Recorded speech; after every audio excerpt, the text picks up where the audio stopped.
Hi സുഹൃത്തുക്കളെ, നമസ്കാരം. കാറ്റുമൊഴുക്കും കിഴക്കോട്ട്, കാവേരി വള്ളം പടിഞ്ഞാട്ട്. കാറ്റുമൊഴുക്കും കിഴക്കോട്ട്, കാവേരി വള്ളം പടിഞ്ഞാട്ട്. സുഹൃത്തുക്കളെ, എൻ്റെ വീടിൻ്റെ മുൻവശത്ത് വടക്ക് കിഴക്ക് മൂലയിൽ കിണറിൻ്റെ പുറകിലായി ഞാൻ നട്ട ഒരു ഏത്ത വാഴ ഇതാ കൊലച്ചിരിക്കുകയാണ്. സ്വർണ്ണമുഖി. 10-27 കിലോ കിട്ടുന്ന സാധനമാണ് ഈ സ്വർണ്ണമുഖി. അപ്പോൾ ഞാൻ പറഞ്ഞു വരുന്നത്, നമുക്ക് ആർക്കും വാഴ വെക്കാം. വാഴ വളർന്ന് വലുതാകും, വാഴ കൊലയ്ക്കുകയും ചെയ്യും.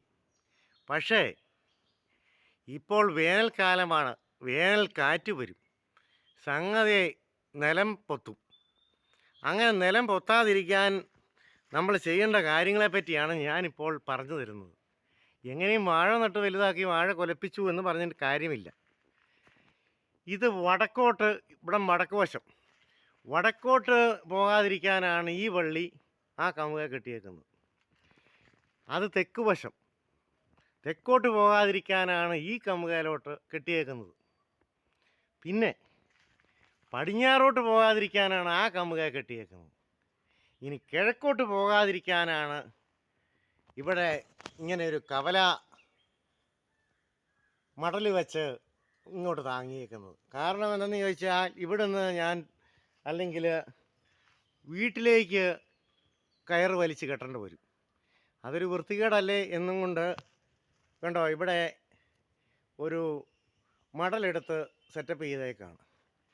അങ്ങനെ നമ്മൾ കാര്യമായി പരിഹരിച്ചാലേ നമുക്ക് കൊല വെട്ടാൻ പറ്റുള്ളൂ.